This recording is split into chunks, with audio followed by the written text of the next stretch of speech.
Let's play Trivial Pursuit! I'm here today with LeVar Burton, who is, as one of my coworkers said just a few minutes ago, deeply embedded in all of our collective understanding of what it's like to watch TV in America today, which is a very big and grand, I know, but it's well-deserved. Kunta Kinte in Roots, Geordie LaForge in Star Trek The Next Generation, and Picard, thank you very much. Thank you very much. Host of Reading Rainbow, and now host of Trivial Pursuit on the CW, which we're gonna talk about today. Woohoo! Thanks so much for being here. My pleasure. Oh my goodness, so excited to talk to you. Let's talk about— But your last name is Roots. Let's talk about your last name is Roots. I know, and you are the only cast member that I've talked to. I do feel a duty to do right by you here. I want you to know I see you. I acknowledge you. Thank you. I love you. This is just the best interview I've ever had already, so. Talk to me about Trivial Pursuit, a game that has made me feel very dumb for a very long time. When was the last time you played it, though? I will say my family had the Genius Edition, which was not fair as like a 10-year-old, No, that's right? a tough one. That's Okay. See, that's the thing. As a 10-year-old, you're older now. Yeah. Our game and the way we have translated the board game into a game show, I think we've done a really good job. The game is simple. It's streamlined. It's easy to follow. 3 rounds.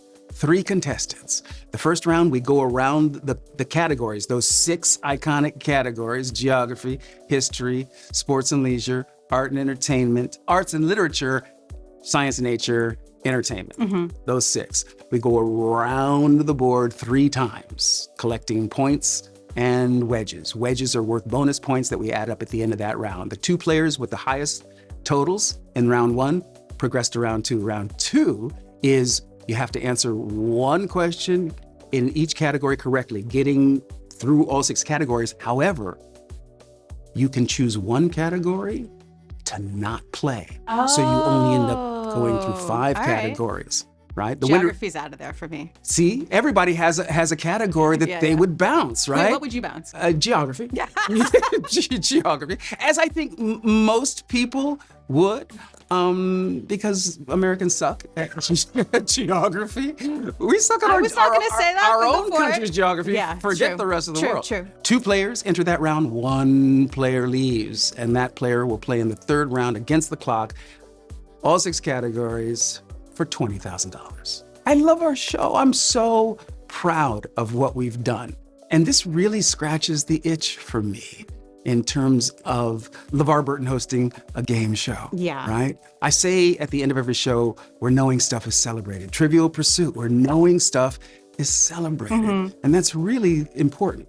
You know, obviously, you wanted to be host of Jeopardy. That didn't happen. But if that had happened, we wouldn't have had you in Picard season 3. We wouldn't have had Trivial Pursuit. The idea of what is for you will come to you. Yeah. Seems to be a big through line for you. It is, and it always has been. I'm not the guy that can do anything that he wants. You know what I mean? I'm not like a Kevin Costner or anything like that. I'm the guy who's taken what has come my way and made the most of it, right? And we're stretching it out into my 5th decade in show business now. I grew up in the late 70s, early 80s. Reading Rainbow is so fundamental to the way that I think about reading and love reading. That's a heavy mantle to put on someone. I know that, but at the same time, I mean, that's you, We're all dude. teachers in my family. Yeah. My mother, my elder sister, 2 nieces, my son. If you're a Burton, you're in the education business. Yeah, Okay? yeah. So there's no mantle of burden in this work. It's service. It's what you're born to do that you should do in life. And I really feel like I was born to do this, to be a storyteller. And that's my life. As an actor, a writer, a producer, a director, a podcaster, a public speaker, Soon to be author. and game show host. I'm an itinerant storyteller. I go where the story needs to be told. That's my deal. That's my gig. You've spoken before about how when Picard came about, it was definitely not that. I know we interviewed Patrick. He said that is not. Right. It is not a Next Generation continuation. Right. A few years later, thoughts and minds and hearts have changed a bit. Shifted. Tray. 9 of spades, another tray for the doctor. Creating a very beautiful ending, or at least pausing point for that story. At Comic-Con a few years ago in New York, Patrick said, "Oh, this isn't the end of the story. We're all interested in doing more." What's your take on that? I think he was reflecting, genuinely the sentiment then and now, at least for us, the cast and the audience seems to, 2 years on, seem to be just as interested in the idea of legacy as when Picard was just airing. And I'm not close to the brain trust over there, but I see that they are all in on Starfleet Academy. Yeah. And in this age of cutting back and retrenching, in the entertainment space, I imagine they're going to focus on that until they feel like they might be able to focus on something else. Mm-hmm. And I would think that given the opportunity and the resources, that they would want to do this. It makes so much sense. It makes so much sense. It makes so much sense. I love seeing Mika with you. Talk to me. I know that was the first time you guys have acted together. Your daughter played your daughter, She right? did, right. Tell me a about... role she was eminently qualified for. But she played Geordi's daughter. She played Geordi's daughter, which correct. is so amazing and cool to me because Geordi has two daughters. One became a pilot, which is, his original position on board the Enterprise D, and the other, stayed home and became an engineer. Hey, sis. He's impossible. I'll do what I can. I ran into George Lopez yesterday, who's doing a series with his daughter, and we just marveled at how did we get here? Right. And it's such an amazing thing. My kid doesn't drive.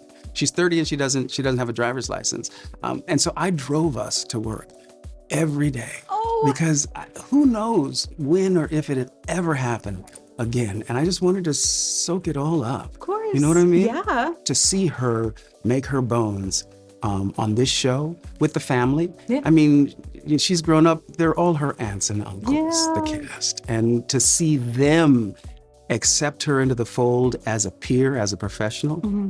Aw. I want you to go back, if you can, to think about how you felt shooting the finale of Next Generation after a long stretch, after all the visor headaches it gave you, everything, and how the feeling of that might have compared to the feeling when you came back for Picard. Yeah, I think that for all of us, the feeling was overwhelmingly one of gratitude for the experience, for having had the chance to come back and really finish what we started in a good way. When we shot the last movie, we didn't know it was going to be our last movie. Right. And so there was a sense of incompletion. And so to be able to come back and close the circle and perhaps start a new one was really satisfying for all of us. Yeah. For all of us. It was amazing. I can't even describe to you what it's like when we are all together. It's like the universe is right. When we are in the presence of one another, everything is right with the world. As a former engineer, I wanted to say what an honor it is to have you on board. So we got the scene in Picard where Todd Stashwick's character, Captain Shaw, is like geeking out about meeting Geordi LaForge, right? And you've said, I think before, correct me if I'm wrong, that it's very parallel to the Donald Glover scenes in Community. It is. And how you run into that in real life, I right? do. Hey, Troy. Hi. I'm LeVar Burton. So I'm going to ask you a community-related question because we are coming up on the movie. In season 5, there was a news report. It was just a chyron along the bottom. LeVar Burton and non-celebrity companion captured by pirates in the Gulf of Mexico. And it was never addressed. We never heard anything about it. Captain Barnes. We should probably set sail while the wind is still in our favor, don't you think? Engage. Cameo in the movie? Oh. Ask Dan Hartman. Oh my goodness. Okay. All right. Do you have any thoughts about the veracity of that news report? Oh, none. I mean, I don't doubt it. That was the last we heard from them. They're on the Childish, and as are the pirates. So, Oh my goodness. we may need an update.